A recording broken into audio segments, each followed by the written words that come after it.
Okay, now I have to bring it back on this screen and then. You are the tech wizard. Well, I'm not too bad with tech, but... Oh, we are already on apparently, but let's wait a few more moments. Just to be absolutely certain. It says we're live. Meeting is now streaming live on Facebook. Yes. Oh, it tells you that.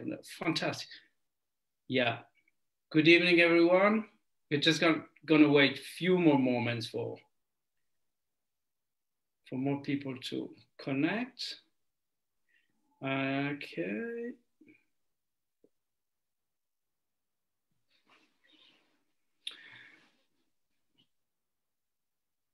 Okay.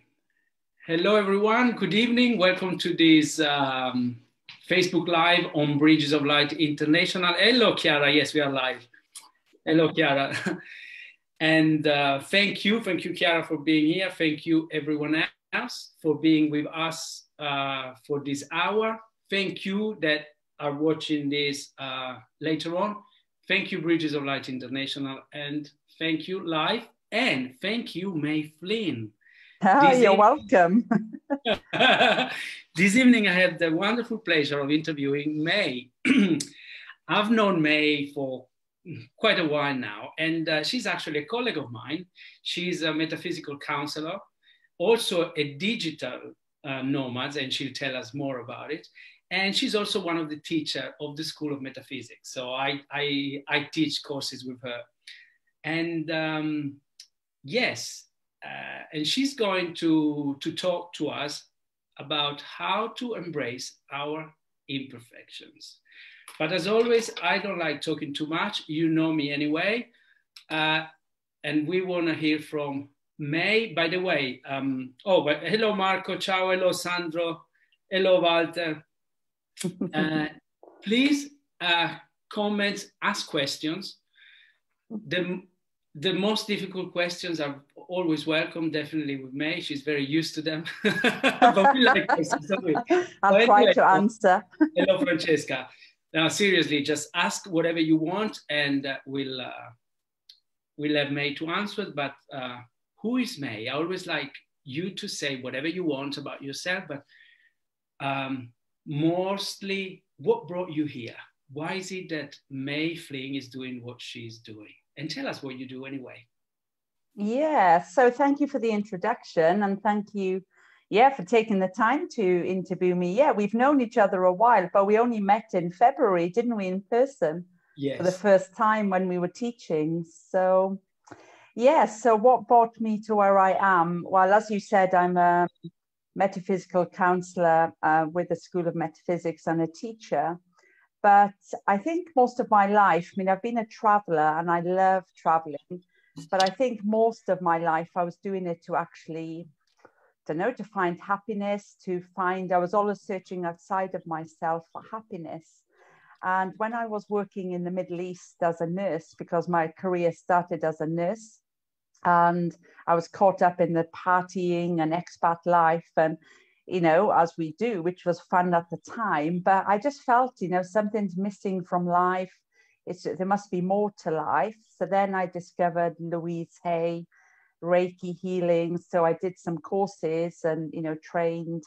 And this was a good starting point for me because I was in the victim mode, blaming somebody else for my unhappiness. If my family, friends were different, then life would be okay, and then suddenly I do this workshop and realize, wow, okay, I'm the one that needs to change. So anyway, so the journey continued, and then I'm actually in Spain at the moment. So I've spent the last 5 years in Asia, lived in the Middle East. And then I actually found the School of Metaphysics through Gail, who lives in Spain, and then started to study from there. And that for me was just the going deeper with what I already knew. But the main thing I would say for why I've decided to choose this topic, because for many years, actually for a good few years when I was a child, I used to have a really bad stutter where I couldn't actually string two words together, and for 10 years of my life. And my father used to shout at me to talk properly. It was like, so I think that's where my beliefs in not being good enough, came from. And it's actually, now I'm so proud because I'm here doing this live. I've done lots of workshops around the world and everything. And I would never believe that from, when I started my journey with everything, I just thought I would hide myself away in the cupboard somewhere and not talk to anybody. But, and people who know me now know I don't stop talking. So I've gone the opposite way. So, but not as in I have to prove anything, but I've just kind of worked on my beliefs and, put myself out there and, slowly but surely, kind of embraced life. So, yes. So yeah. what advice would you give then to someone, let's say like you, but I'm sure there are people out there that they are shy, but even more the shy, like they had experiences when the feedback they had from, let's say you said your father even, from a family member or somebody at school or friends, told them that they were not good enough at something, and so their self-esteem was low. What would you advise them? Yeah. So I was actually, I think I'm the sort of person who just throws myself out there. It's kind of sink or swim. And it's kind of, I'm just going to get over the fear and get over the confidence. But actually, I've realized from teaching and working with clients that it's better to do it in kind of baby steps, to kind of work on beliefs and look at where the beliefs come from. And, for me, actually, the big game changer was, all right, so one, what does it mean to be perfect? So I was trying to be this perfect person. And if anybody wants to share their thoughts, what does being perfect mean?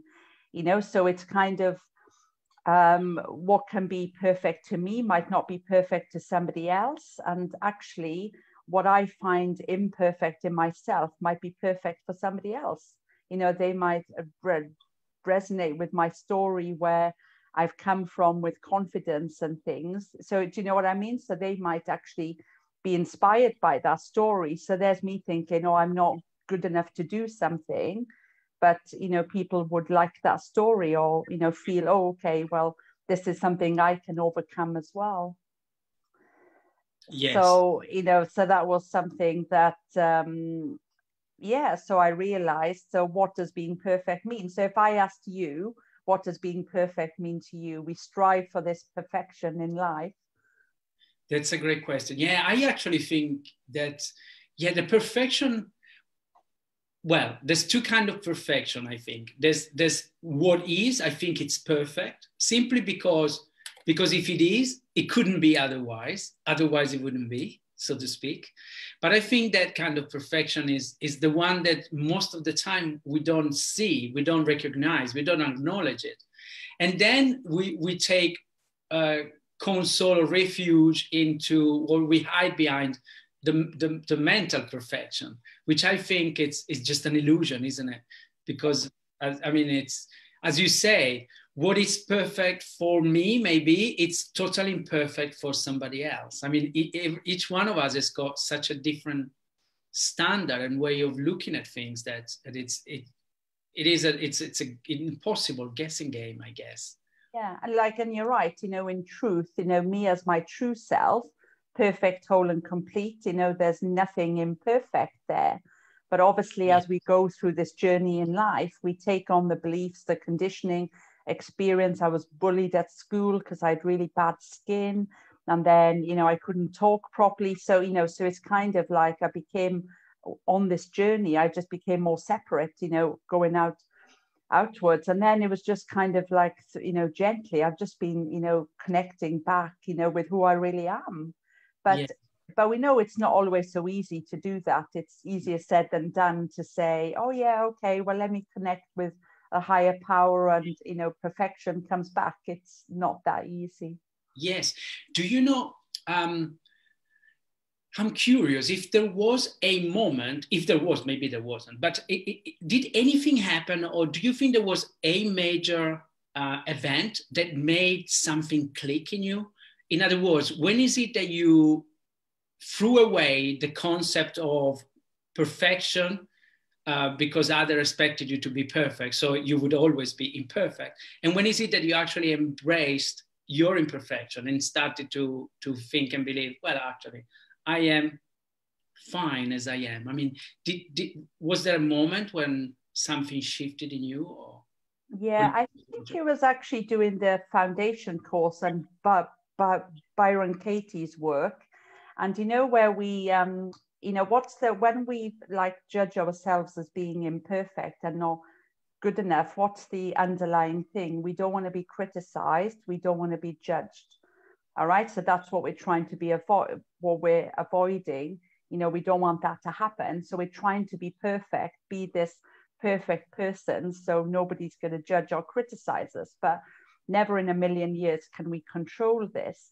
And remember, when we do the worksheets, it's like, what don't we want to experience? I don't want to be criticized or judged. And for me, the turning point was that willingness to be criticized and judged. Because it's like, so when when you're willing to embrace it, it's like it stops attracting it. So, and then we get comfortable with criticism and comfortable with judgment.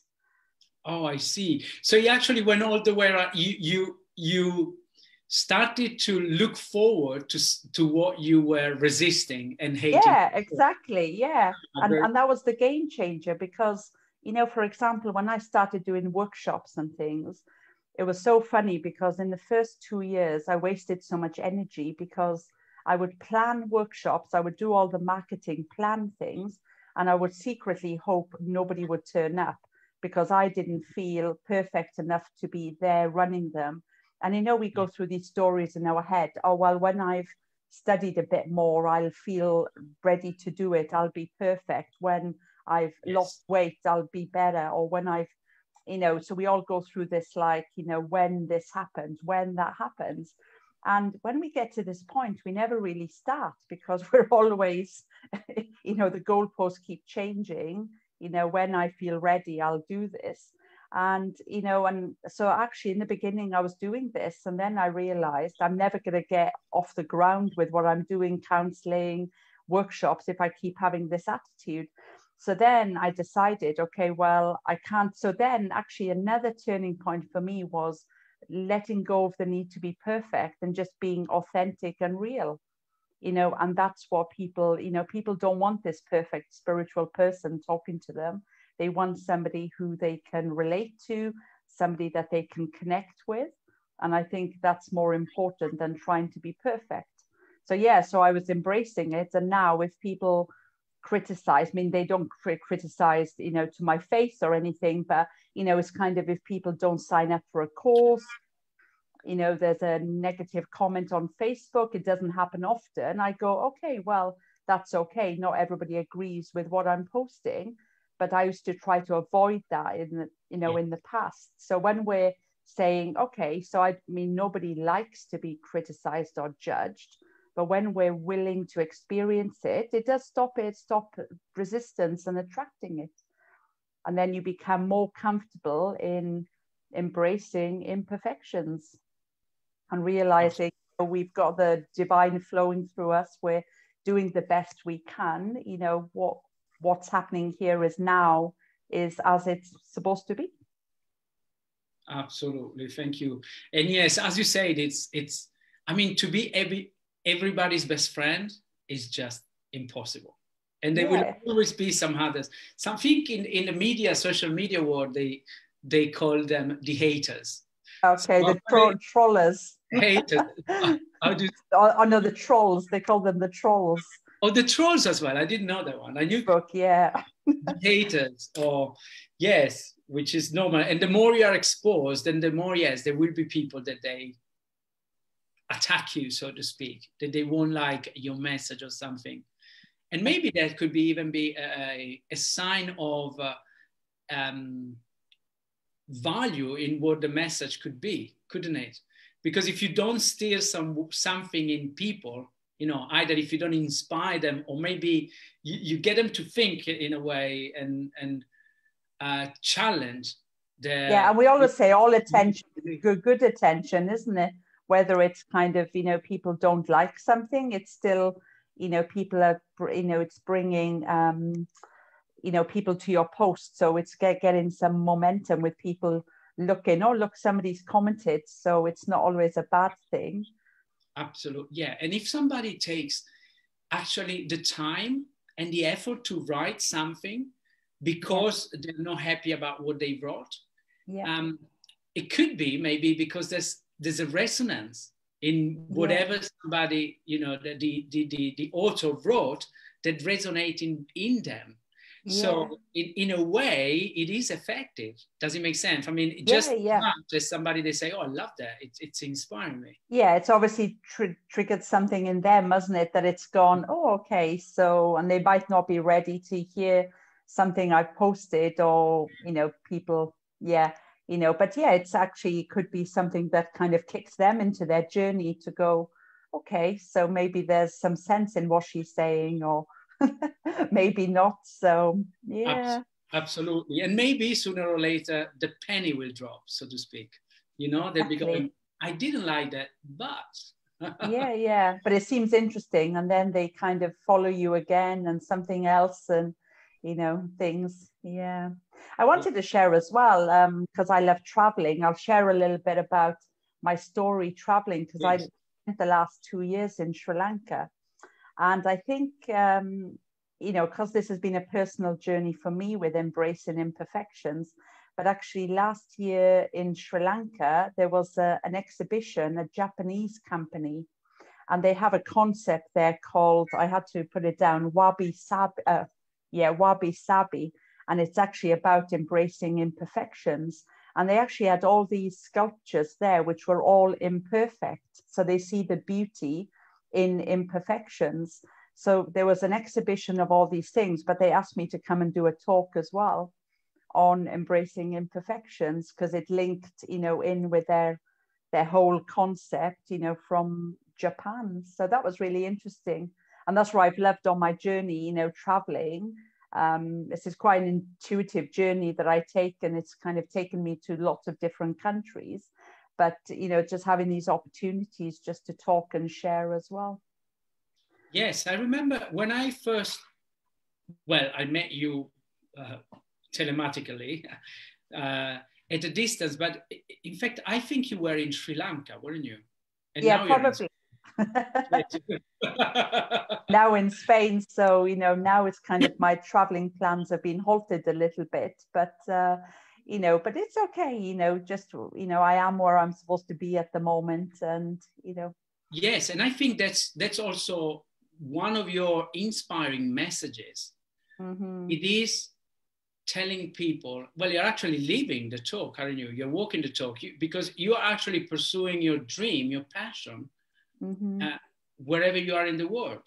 And that's great, because we work online, isn't it? And one of the students on our course, she said the other day, talking about, because I think we sometimes have a fear of social media putting ourselves out there, because as you said, with social media, we compare ourselves to others, and others have this flash marketing, and I'm kind of doing my thing. But actually, one of the students, she said, no, I really love what you're doing. She said, like that flash marketing, it doesn't really do anything for me. But she said, I see you on top of the mountain, on the bottom of the mountain, on a boat, standing by the elephant, you're just everywhere. So it's just like, and that's, as you said, it's actually walking the talk, and putting it all into practice with what we do.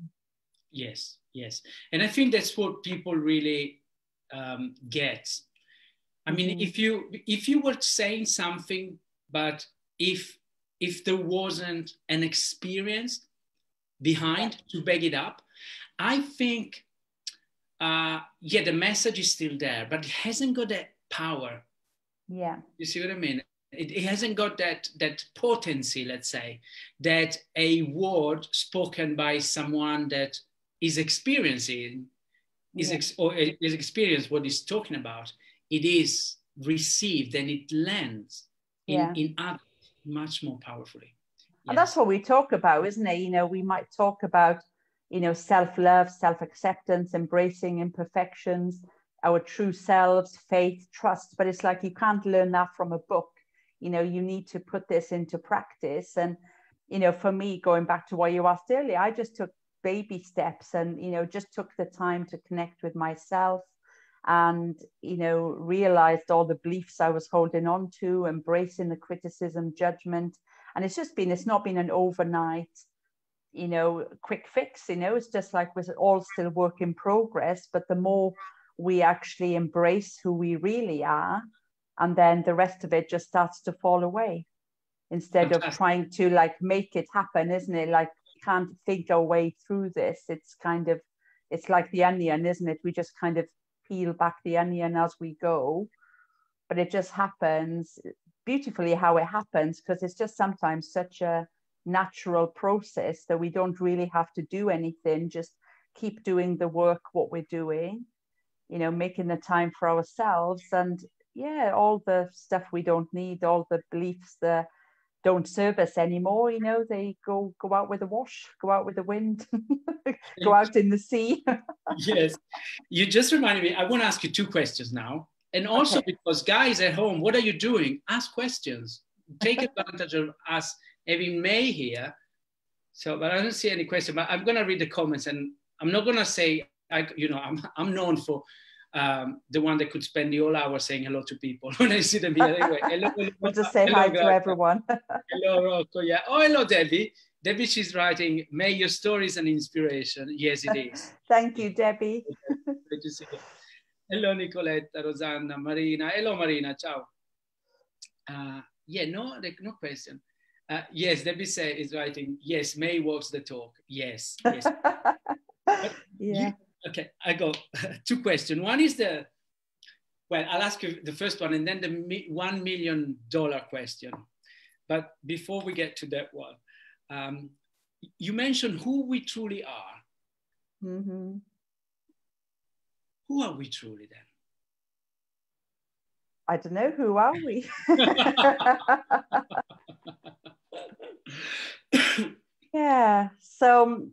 So who we really are, it's, you know, as Deepak Chopra said, we're spiritual beings having a human experience, you know, so we are all part of, whether we want to call it God, spirit, oneness, you know, so we're actually, what's the saying? We're not a drop in the ocean, but an ocean in that drop. Yes. So, yeah. So, you know, so that's who we truly are. So when we, you know, come into this world, you know, that's who we are. But it's just as we incarnate in this body into the form world, as I mentioned earlier, we start to take on the beliefs and, you know, the race consciousness, our family conditioning, you know, all the things. And then as we go through life, you know, we believe ourselves to be more separate, and we live life from that limitation, you know, that we are just this mind and body. And it's actually, and then, you know, for some people, they might go through life and they might never get on this journey. But, you know, for most of us, we've kind of had wake-up calls or bumps in the road, and kind of something, as I mentioned earlier, I was kind of sick of all the partying in Abu Dhabi and just kind of having to prove myself, you know, just kind of needing to get other people's approval. And I just got exhausted. I was the people pleaser, and I was just, okay, this is enough. You know, I need to look for a different way. Well, you know, things come to us when the time's right, you know, when the student's ready, the teacher appears.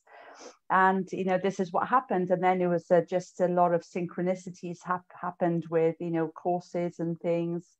And I think when we get to that point where we, you know, realize we're more than just this mind and body, it's just amazing to realize that at the back of everything, there's this one power that's, you know, that we're all connected to and supporting us always, even though, you know, in our human experience, we might have challenges and things, but it just really, I mean, you've probably felt it as well. It just helps us to understand life from a different perspective.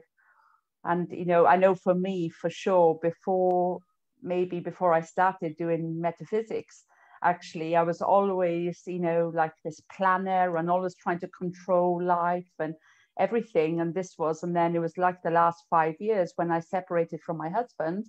That's when I took off like properly traveling. And then that's when I really started to put metaphysics into practice, because I had no money, I had no home, I had nothing really. And I just packed a bag, you know, took out the maximum money on my credit card and just booked a one-way flight to Bangkok.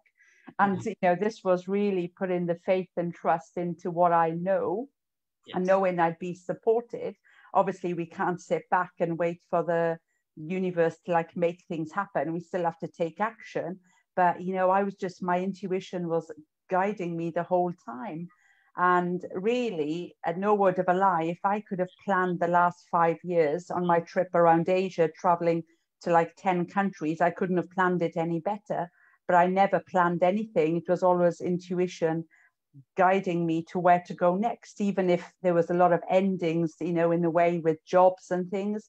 I trusted the process. I didn't get upset thinking, or why does this person not want me to work here anymore? Or, you know, why is this happening? I just thought, okay, it's time to go. And there was always you know, that door closed and like 10 more doors open. So, and now I don't have a plan for more than 6 months in my life, really. I just take 6 months at a time, and you know, that's how it is. And you know, really, going back to, you know, what we were talking about, imperfections, I could see in society's eyes and not having the perfect life, because you know, so many people strive for the big house, the big car, the 9 to 5 job, the, you know, the husband, the 2.4 children, the dog, the cat, everything. And I've kind of gone against everything that society expects, and just gone and just packed a bag and, you know, just live this nomadic life. But it's okay, it's not for everybody, but for me, this free spirit life, so it could be seen as an imperfect life, but for me, it's perfect. Now, for you, I know you like traveling as well. You could probably do my lifestyle as well and enjoy it. But you know what I mean? It can be seen as imperfect in a way. Sure. What about you? Your choice was very, very brave. I mean, I don't know, because how were you feeling when you actually decided, you know, I'm off? The relationship is over and I'm going the other side of the planet. I mean, that's a big, big, big step to take. Were you scared or excited? Had no fear at all. To put me on a plane to anywhere, and even if I've never been to that country, I know I'll be okay. So you know, I have no fear to get there, book the hotel for the first night, and then I kind of sort the rest out when I get there. And you know how the law of attraction works. I always meet such friendly people, friendly and helpful people. I know people have bad experiences when they travel, but I've never had any majorly bad experiences. You know, we have the odd thing, but I've always attracted. So I know it's a reflection of me, because, you know, and kind of what I'm believing in. And even, you know, I'm in Sri Lanka and I'm in kind of, you know, kind of a not an affluent area, but, you know, people will give you their last grain of rice and they will help you and they don't expect any money back and things. So I've always, you know, drawn these things into my life, places to live and the synchronicities, but it's not camera. People always say, oh, it's just luck, you know, you're so lucky to have that life. And I go, no. I put them straight on that. So it's kind of, you know, I'm open to it.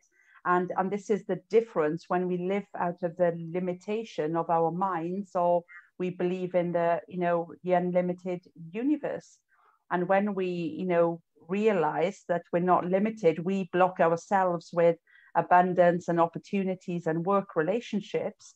So this is what we need to kind of unblock ourselves. But, you know, there's a limitless universe there, and I'm very grateful for it. I sit on the beach every morning going, thank you, universe. It's, wonderful. Yeah, you live in a wonderful, you know, when you have that vibe, and again, we can't think our way through this. We have to be it and feel it, feel the energy and, you know, vibrations and things. So wonderful. Yeah. Thank you so much, Mei.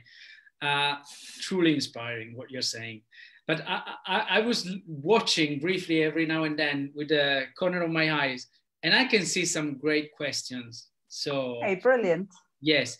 Marina is asking, I've been discussing rebirth with my Buddhist housemate.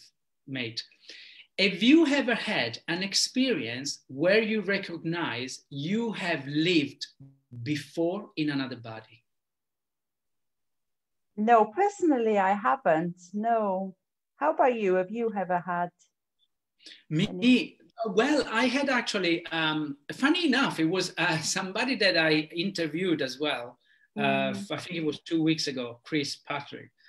I was regressed. I was put under hypnosis and I had a past life regression. And you know what? It was funny because I had this very vivid image of me being on a horse I think it was like I was on a horse and I was going through where I was living. It was almost like a sort of a castle. It was like in medieval time, and I had a family. And I was, while I was seeing all that, then afterwards, my rational mind was thinking, did I make it all up? Or was it real? But what I remember was that it looked real, but it felt real. And you know what I had this feeling of heaviness. I was burdened with a sense of duty. I was sustaining a family and doing basically what I didn't love. And I was really, really not enjoying what I was doing. Anyway, and then in retrospect, I thought, oh, that's why this lifetime is so free and I don't want, well, I have responsibility, but what I choose, so to speak. Does it make sense? So it put it in context. It was a great eye opener. But that sounds really interesting. Yes, that's the experience I ever had. Yeah, so no, I've never had any. I've done some Buddhist Vipassana meditation retreats when I've been on my travels. And that's been amazing as well, just to spend 10 days with the monks and meditating. And I used to call it monk chat because we used to sit with the monks in the afternoon and just chat to them. And I was there for hours. I was just like the little child just at the monk's feet, when you're all sat on the floor. Yes. And have been truly amazing experiences where, I can't say there's a particular experience about being rebirthed, but I remember the last time in Sri Lanka, I did this meditation retreat, and every day I thought I was going to pass out and be sick, and I couldn't eat for about 3 or 4 days. So, there was something clearing there. So, we trust the process and go, okay, well, there's, some, things going on I'm clearing here. So we know I'm not sick as such that I need to go and see a doctor. You just have to go through the process. So I've had some powerful experiences in that way. But no, not anything specific for rebirth or past lives. Thank you. And Chiara is asking, Mei, is it our being that creates our experiences, or is it our experiences that create who we are? Okay, can you just say that one more time? Is it? Great question. Is it our being that creates our experiences? Or is it our experiences that create who we are? I would say our being that creates our experiences. Because if we think, I would say it's our being, it's what we are, and because when we look at our life and things, everything we hold in our mind is outpictured in our experience. So that's like law, isn't it? So it can't help but happen in that way. So so I would say it's our being and our beliefs that's outpictured, so it wouldn't be the other way. But the other way we can look at that is when we don't like what we see in our experiences, then we can go back to looking at our thinking, like the law of cause and effect. Or the seeds, the soil and the plant, most of us, well, not most of us, but some people, they don't like their experiences, but they keep complaining about their experiences without going back to look at what am I doing to attract this, or what's held in my mind that's showing up in my experience. Yes, great, thank you. So we can do it in 2 ways. So yes, we can step back into our power and look at how we can change the picture on the screen of our lives, or look at it to go, okay, I don't want that anymore. I don't want that horror film in my life. I'd like a nice romance movie. So let me change my thinking. Let me change the film in the camera. Yes, thank you. Let me plant something else. Let me choose exactly. if you don't like the plants. Thank you. Thanks. Yeah. And Marina is asking, when you were saying she must have been writing this when you were talking about going from living and going from place to place on the planet. And she's asking, living the nomad life, what would you say is your anchor? My inner being. I have that inner faith, that inner trust. So wherever I am, I'm not fazed by the outside world. So I can go from place to place. But if I feel inner peace, inner calm, inner trust, inner faith, if I feel it from the inside, I'm not fazed by the outer world. So wherever I go, I feel I'm keeping myself grounded. And so wherever I go, I mean, we can all feel a little unsettled sometimes if we go from country to country. But generally, if you keep yourself from within, otherwise you're relying on the outer world for security, faith, and trust. So always cultivate it from within. It's like the eye of the storm, isn't it? So if change goes on, we can always keep ourselves grounded from inside. And, you know, that's a really good question because, you know, a lot of people maybe wouldn't enjoy my life because it could seem as an unsettled life kind of thing. But actually, I feel 100% settled wherever I am because it's from the inside. Thank you so much. And what advice could you give us to be grounded? Okay, well, meditation is the big thing, being present with what's happening. Yes. Because most of us, you know, well, sometimes not most of us, but, you know, we kind of wait until we hit the challenges, hit the blocks, and then we say, oh, well, I better do some meditation. But, you know, if you have a regular practice where you're making the time for yourself to meditate, be still, try to be present as much as you can, then that's where the power is, isn't it? Yes. In the present moment. So thank you. And it's great coincidence or synchronicity, whatever you want to call it. When you were saying, just before I say that, how would you say, what advice could you give us to be grounded? And just before you started answering, Marina wrote, wow, presence, essentially. Okay.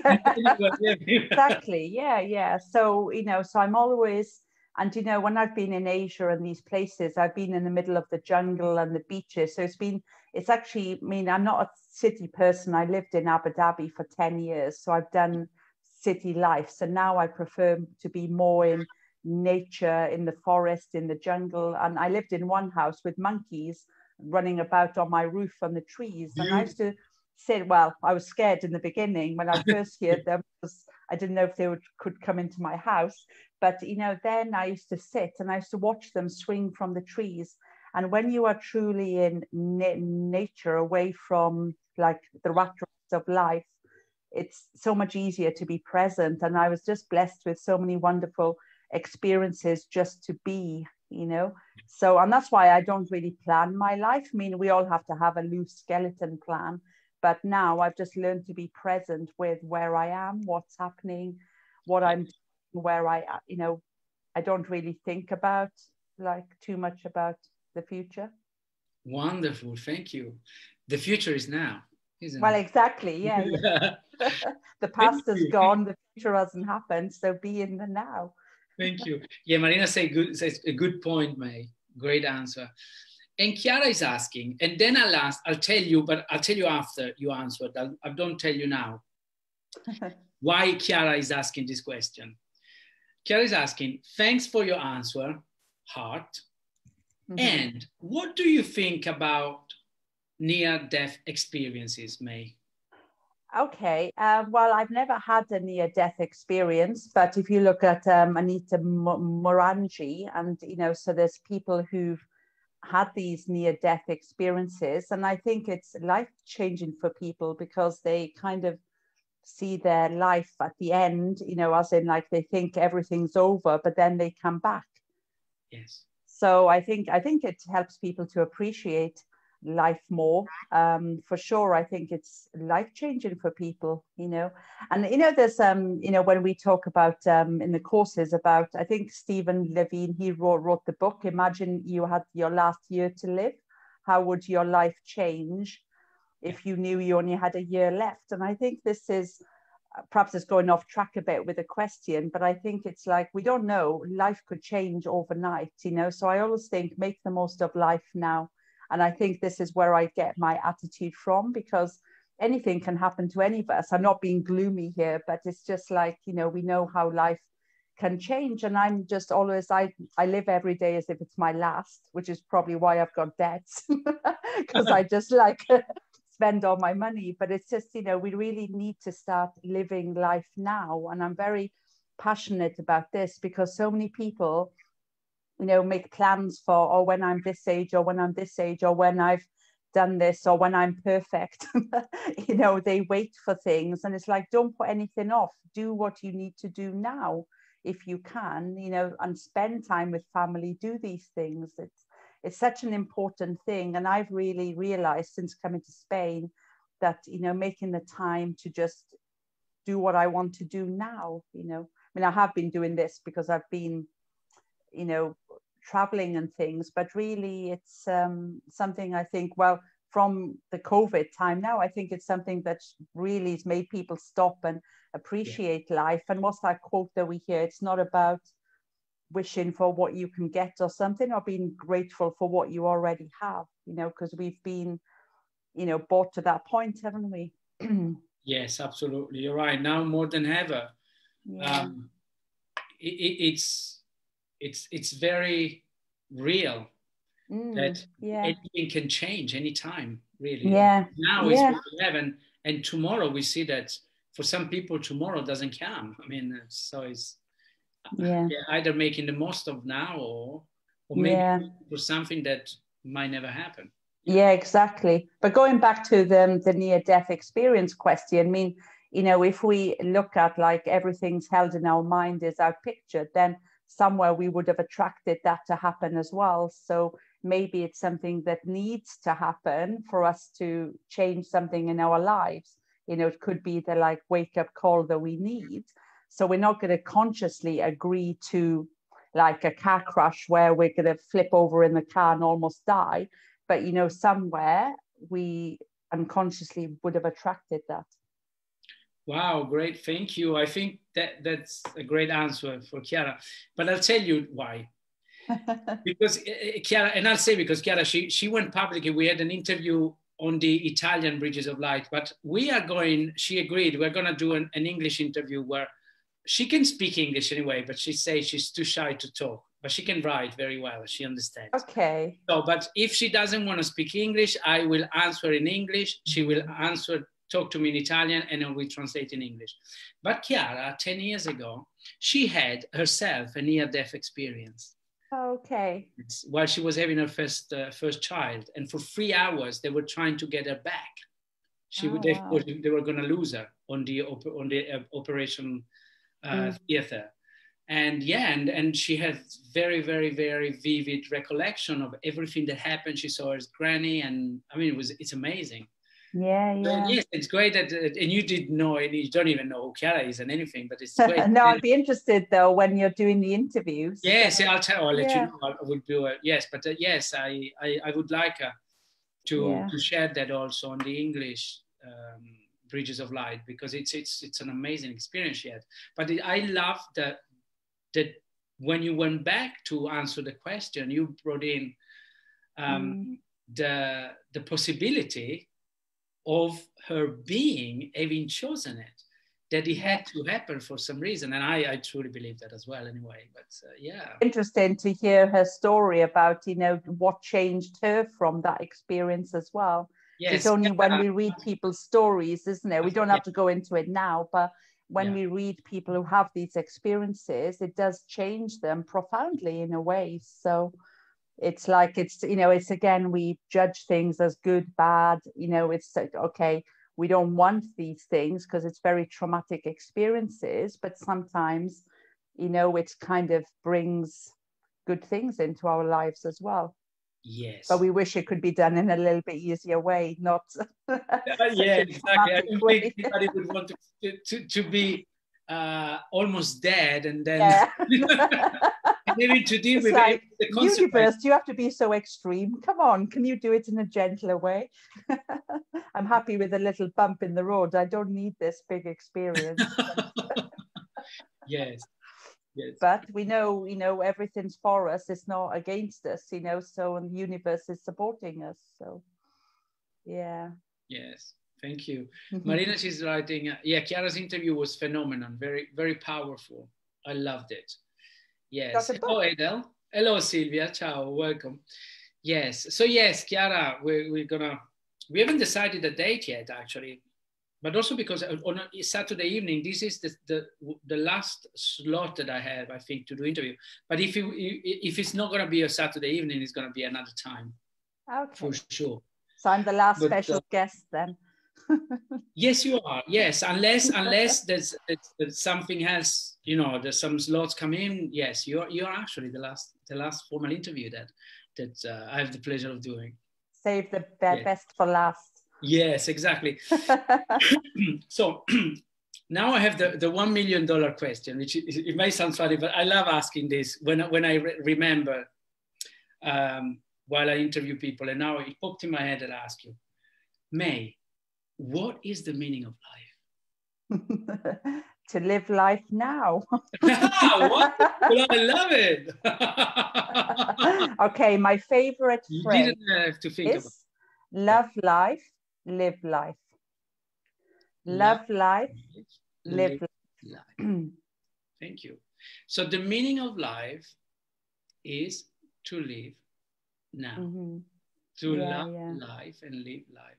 I like the meaning of life. Yeah. And, if it is in our lifetime to wake up and, know what we do about metaphysics and, universe and everything, great. It makes it such a deeper, richer experience. So we're not kind of going through life accepting the challenges and the difficulties, that we're actually open. And, I embrace life. I'm kind of, bring it on, come on. It's because we learn to see that there's something to learn from everything. Everything that happens, there's a lesson there. People who push our buttons, our spiritual teachers, it's like sometimes we go, give me a rest, I've had enough now of the lessons.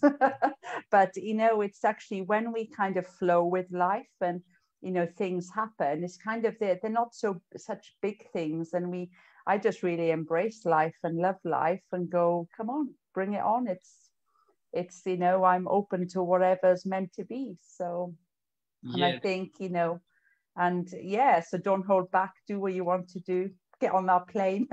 No, we can't at the moment, so yes. Not right now, but yes. But where were you in lockdown? I was in Wales, actually, because I'd been back. We did the course in February. But, again, it was synchronicity because I was in Sri Lanka. I'd flown back and we did the course. I went back to Wales for 2 weeks. I was flying back to Colombo in Sri Lanka, I think March the 18th, and then lockdown happened. But it was actually the best time because I spent it with my mum in Wales.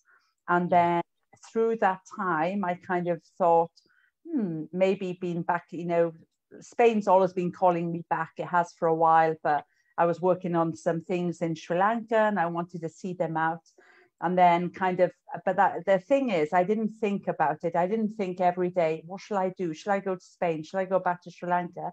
But intuition was coming through quite strongly, and it was coming through without me even thinking about it. But I was just, making that time to be still. And then it was just and then I as I said, we can't just sit back, we have to take action. I contacted my landlord about the house I'm in, same house I was in 5 years ago. Then he said, it's just, I've just finished doing work on it, so it's available to rent, and everything just fell into place. So I knew it was meant to be.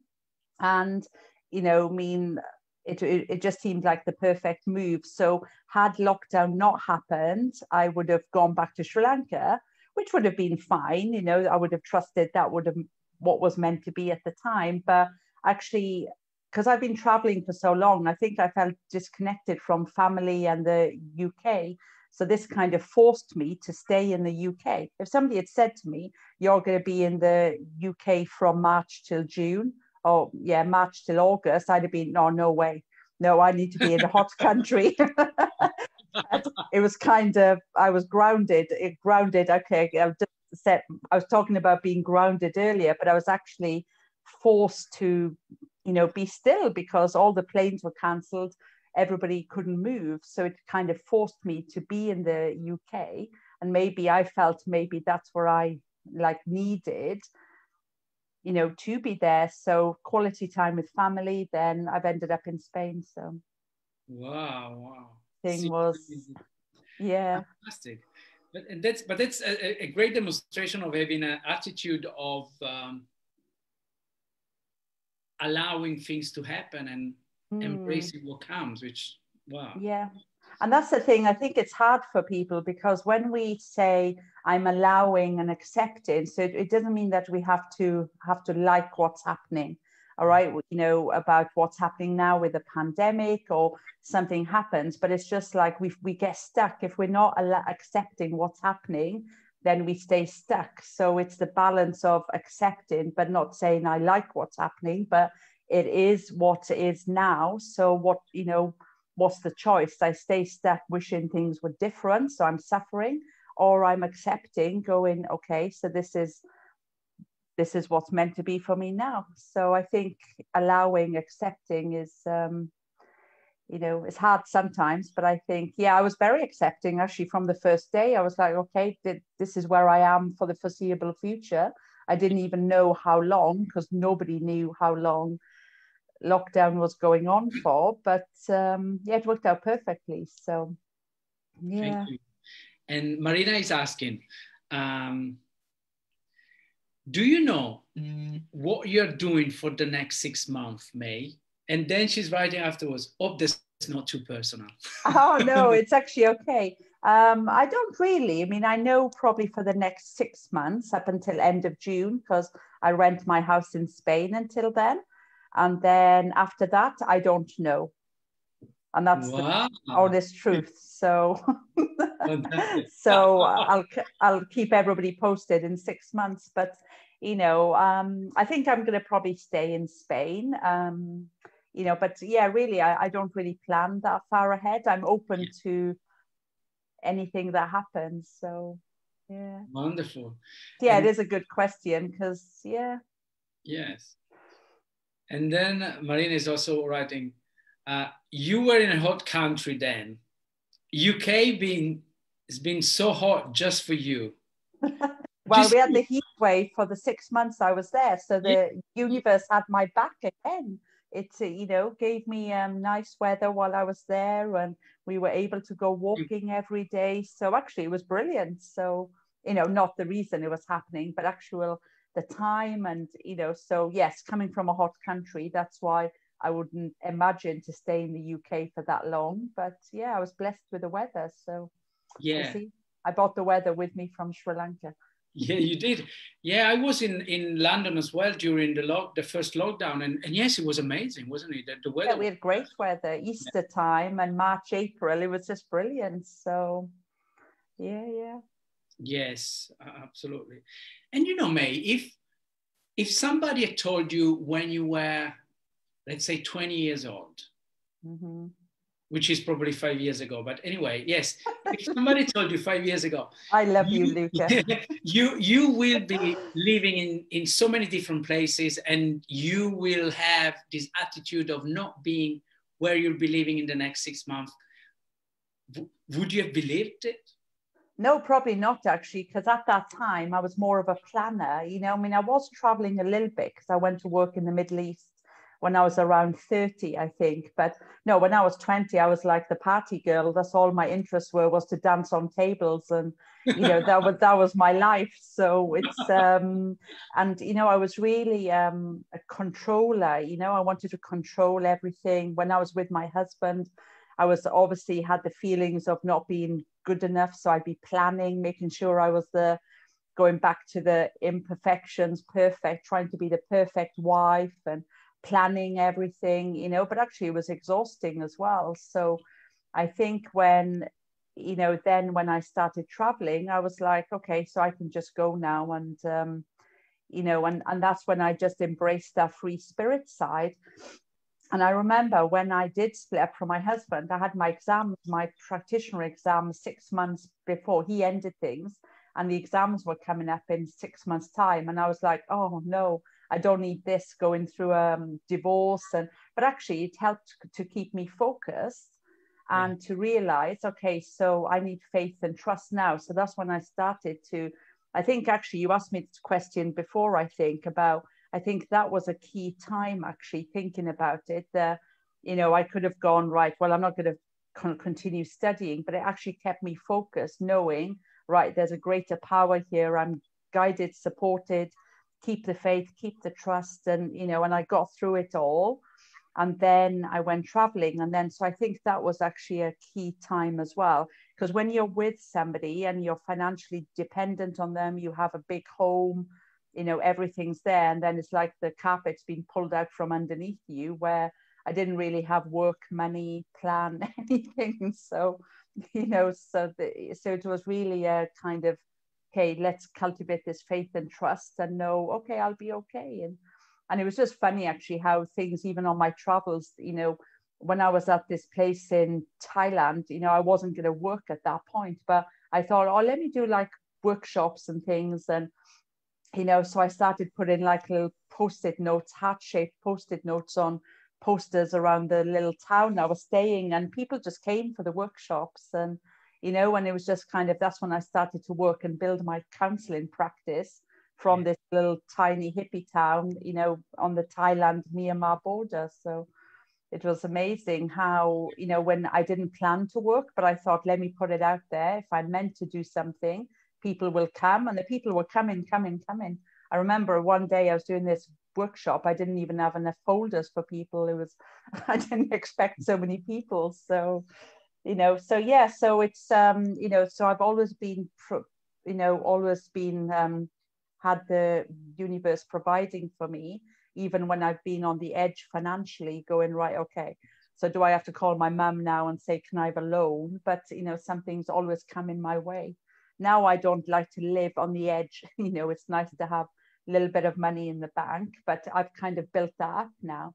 But yeah, in those times, it's when you're really on the edge and, you know, something comes to help you, it really does give you the faith and trust, knowing I'm open to it. So wow, it seems you've been tasted.